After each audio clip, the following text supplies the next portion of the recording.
So hello everyone.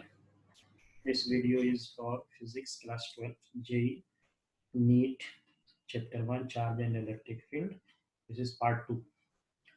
So in this part I'm going to discuss some numerical question that is based on Coulomb's law and charges.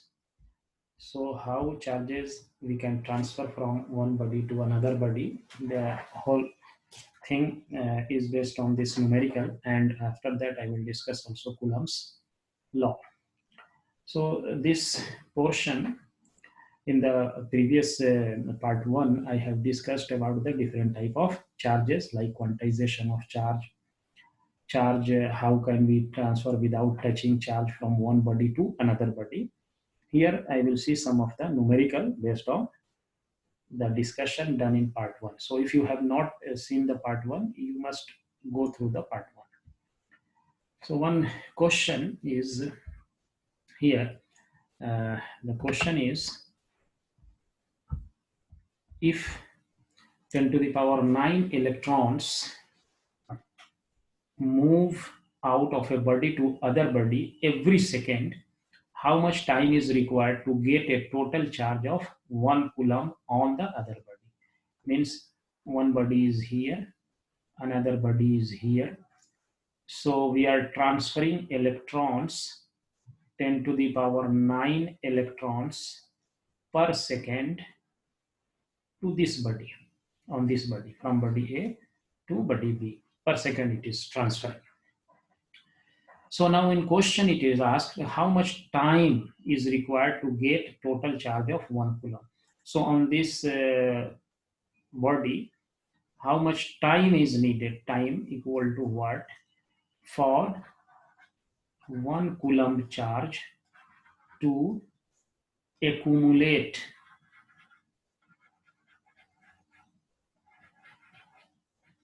on B. We have to find the time, how much time we have required to transfer 1 coulomb of charge on body B. So you see here 10 to the power 9 electrons are moving per second. So one electron has how much charge? One electron has 1.6 into 10 to the power 19 coulomb charge, one electron. So we are moving 10 to the power 9 electron. So 10 to the power 9 electron will have a per second we are giving. So 1.6 into 10 to the power minus 19 multiplied by 10 to the power 9 coulomb per second. So this much charge is being accumulated on body B in 1 second. So if we multiply it, we get it 1.6 into 10 to the power minus 10. If you add this 9 and 19, this coulomb per second charge is being accumulated on body B. But we have to accumulate 1 coulomb per charge. So how much time is needed? So in 1 second, this much coulomb of charge is accumulated on body B. So how much time it will need to accumulate 1 coulomb? You can use a unitary method also. Suppose since 1.6 into 10 to the power minus 10 coulomb charge accumulate in 1 second. So 1 coulomb of charge will accumulate in 1 divided by 1.6 into 10 to the power minus 10 second. So if we solve this value, it is coming approximately 6.25 into 10 to the power 9 second. So this much second is needed to accumulate 1 coulomb of charge. second. So if we want to convert it into year, how much years we needed? So we have to divide it by, first we have to convert it into hour. So in 1 hour, 36, in 1 hour, 60 multiplied by 60 second. So 3600. Then we have to convert it into 24 hours, and then we have to convert into 365 days. So it will becomes year. So second, if we divide it by 3600, it will comes into hour. And if you again divide it by 24, it will comes into days. And if you divide further 365, it will comes into year. So it is coming, if we do all this thing, it is coming approximately 198 years. So you can think to transfer or to get 1 coulomb charge, if every second we are sending 10 to the power 9 electron, approximately you can say 200 years is needed. So 1 coulomb charge is not a small quantity, it is very big quantity. So accumulation of 1 coulomb charge is very time consuming. It will take a lot of time. This is very interesting question. This is question from NCERT book. Now another question is also from NCERT book. How much positive and negative charge is there in a cup of water? You can see this is very interesting question also.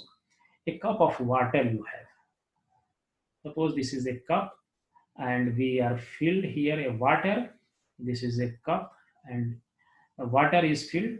So approximately in a cup of water means the weight of water may be 250 gram. We can take 250 gram. Mass of the water is 250 gram and water is put. So the molecular mass of water means H2O. The molecular mass of water, hydrogen is 2 and oxygen is 16, so 18 gram we can take. So number of moles in 250 gram of water is given by 250 divided by 18. This is the number of moles. So this is number of moles. So what will be the number of molecules? Number of molecules of water will be equal to 250 by 18. This is number of moles multiplied by Avogadro number. And Avogadro number is how much? You know very well, Avogadro number is 6.023 into 10 to the power, how much? 23. So this is the molecules, number of molecules. So this much molecules is available in the water. And in water, if you see here H2O, so 2 hydrogen and 1 oxygen. So oxygen has how much electron? Oxygen has 8 electron and 8 proton. And 2 hydrogen has 2 electron and 2 proton. So total charges will be here 10 electron and 10 proton. So in one molecule of H2O means water, we have 10 proton or 10 electron. But here we have this much molecules. So we have this much of molecules. So in one molecule, 10 electron is there.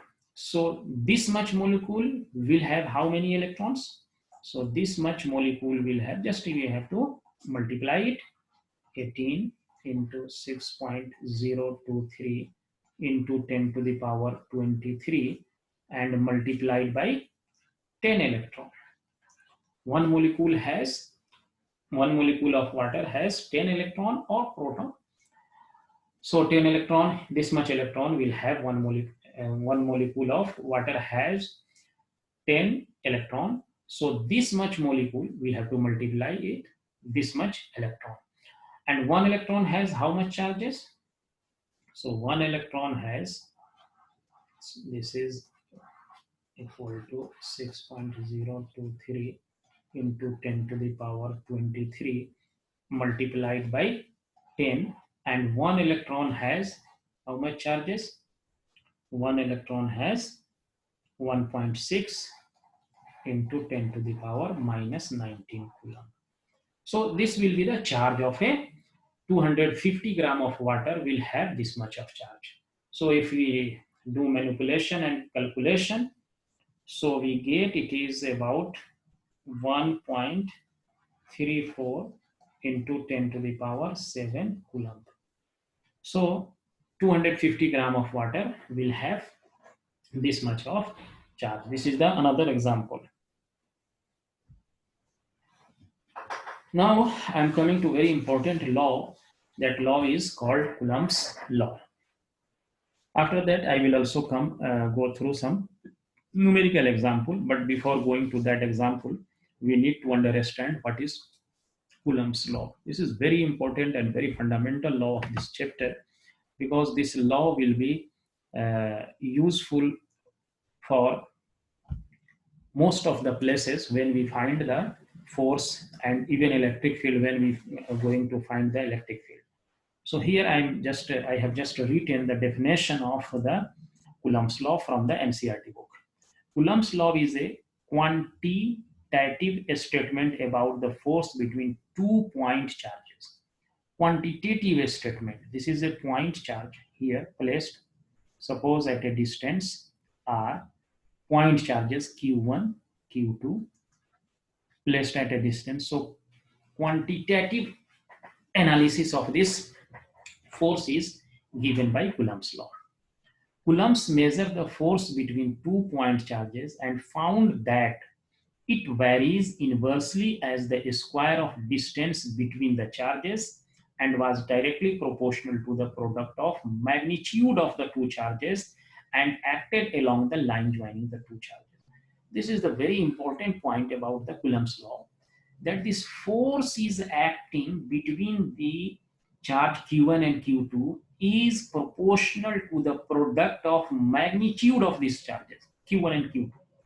Means q1 and q2 magnitude of the charges, it is proportional, and so it is proportional to the magnitude of the charges. Means either it is positive, we have to take it positive, it is negative, again we have to take positive, proportional to product of charges, and inversely proportional to the distance between. So this force is like this, Coulomb's force, proportional to product of magnitude of the charges q1 and q2 and divided by square of the distance between the charges. And this force act along the line joining the charges. This line join, not in this direction, not this direction, this force not acting this direction, this direction. It is not like that. It is acting line joining the charges. This force is acting. So this is the called Coulomb's law. See here, if 2-point charges, q1 and q2 are separated by a distance, as in example here, these two charges q1 and q2 separated by a distance r in vacuum, this charge is placed in vacuum. So the force between the charges is, the magnitude of the force between the charges is given by F equal to K, Q1, Q2 magnitude divided by R square. R is the distance between the charges. Here, this K is a constant, its value is 1 by 4 pi epsilon naught. This charge is placed in vacuum. If charge is in some other medium that we will see later, the value of force may change, but it is for vacuum only. Vacuum.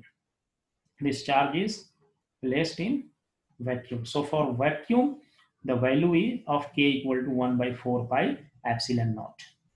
So just putting this value, we get this value. This is Coulomb's law. Epsilon naught is called permittivity of Fourier space. This is called permittivity of Fourier space. The value of epsilon naught in SI unit is epsilon naught equal to this much. This is the value of epsilon naught. The unit, if you saw, this force is measured in, the unit of force is Newton. Then this goes this side, and this is measured in meter. So it is meter square and Newton meter square divided by this Q1 Q2 Coulomb square. So here this is somehow you see here I have brought it here. So it is 1 by 4 pi epsilon naught. So once we go for epsilon naught unit, 4 pi is a constant. So epsilon naught being here, and then all this thing goes here. So unit of to calculate epsilon naught, this side will goes here. C square means Coulomb square, and Newton meter is in the denominator. So when it goes into numerator, per Newton, and meter power 2 minus 2. So this is the unit of permittivity of the Fourier space, Coulomb square per Newton per meter square. This law, this is for vacuum. If we place this charge in some other medium, like suppose this charge is placed in water, and Q1, Q2, and this value here, suppose water has permittivity, that is called a relative permittivity. This is called a relative permittivity. Relative permittivity. Then the force will be equal to 1 by 4 pi. This is water. Epsilon naught, epsilon r, Q1, Q2. If distance is same, r square. This is the magnitude of charge. And here this force is in air or vacuum. We can write here air. So if we divide these two, this equation and this equation, we will get force in air divided by force in water or any medium, whatever medium may be, you place these charges. So F in air, so you see 1 by 4 pi, this thing, all the thing, this thing Q1, Q2, R square, 4 pi epsilon naught will be cancelled, and here 1 by epsilon R left. So you see here F in air equal to F in water, force in water divided by epsilon naught, epsilon R, sorry. And this epsilon R, relative permittivity, has value greater than 1. So this value is greater than 1. So here, if here I think if we divide this relation, I think we have done here some mistake. F in air and divided by F in water. No, it will not be like this. It will be epsilon R will be here. So I've done some mistake here. So this calculation you can check. F in air, force in air 1 by 4 pi epsilon naught, and then we divide it, then it will come like this. So it will be force in air divided by force in water will be equal to epsilon R, and this force in water, if I write here force in water, it will be equal to force in air divided by epsilon R. So you see here the value of epsilon R is greater than 1. So force in water is reduced by 1 by epsilon R times force in air. Epsilon R value is greater than 1, but for air or vacuum its value is unity 1. So the force whatever we experience for charge, either it is attraction or repulsion, if charge is same positive positive, then force will be repulsive. If charge is opposite plus minus, then force will be attractive. So in air the force will be maximum, or in vacuum force is maximum, but if it is placed in any medium like water or some oil, the force decreases by divided by epsilon r. Here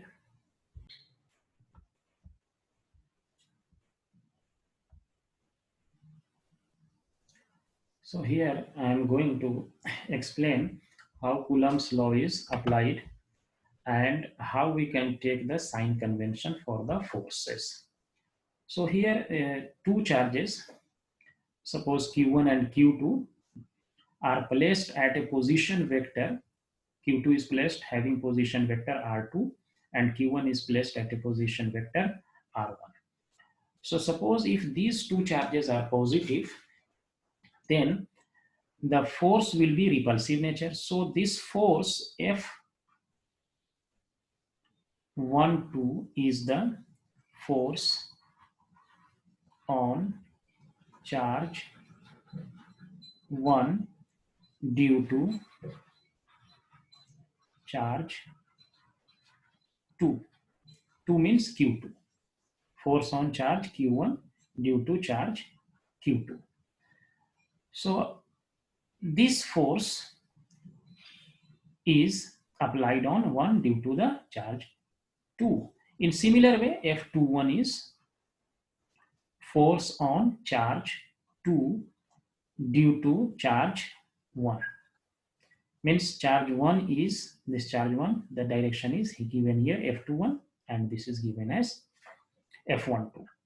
So if I write this equation as F21, you see here F21, this force means force on charge 2 due to charge 1. Then we need to find this position vector from here to here. So in vector we know that the R21 will be equal to R21 will be equal to R2 minus R1. This is the position vector. Means summation of this vector plus this vector will be equal to this vector. So this vector, suppose if I write for example x, so what will happen? R1 plus x will be equal to R2 going this direction. So x will be equal to R2 minus R1, which is here R2 1. So this force in vector form we can write K Q1 Q2 by R21 square. This is the magnitude of force, and if we multiply it by unit vector R21, that is unit vector, then this becomes vector. So this unit vector is nothing but if any vector you have, suppose you have a vector, I'm just giving an example, vector A, suppose it is 3i plus 2j and plus 3k. And we want to find unit vector of A. So unit vector of A is vector A divided by magnitude of vector A. Means why it is called unit vector? Because its magnitude will be 1, but it is vector. So if I write here 3i plus 4j plus 5k and magnitude will be equal to a square of these 3. So it will be 3 square plus 4 square plus 5 square. So we get this is called unit vector of A. Same way we can write here this equation also. So we can write it K multiplied by Q1 Q2 divided by R21 magnitude square multiplied by, here I am going to write vector R21 divided by magnitude of vector R, that this is called position vector. So what finally we get is K Q1 Q2 over r21 magnitude power 3 multiplied by r21 vector. This is called the position. This is called the vector notation of the Coulomb's law. So r21. If you want to find r12, similarly we can also write f12, that will be equal to k q1 q2 by position vector r12 power cube multiplied by r12 vector. So these are the vector representation. Here you see q1 q2 greater than 0, then force direction is outside, and if q1 q2 product is negative, then the direction of force, this f12, means force applied by charge 2 on 1 will be attractive in nature, and same force here, it will be also attractive in nature. But if q1 q2 product is positive, if both are negative, maybe positive q1 q2 product greater than 0 means q may be positive, q2 also positive. It may be negative, then it must have to be negative, so that product becomes greater than 0. So in both the cases, the force will be outside, and this is the vector representation of the Coulomb's law. This is very important and notation of the Coulomb's law. Okay, next part I will discuss some numerical based on this formula.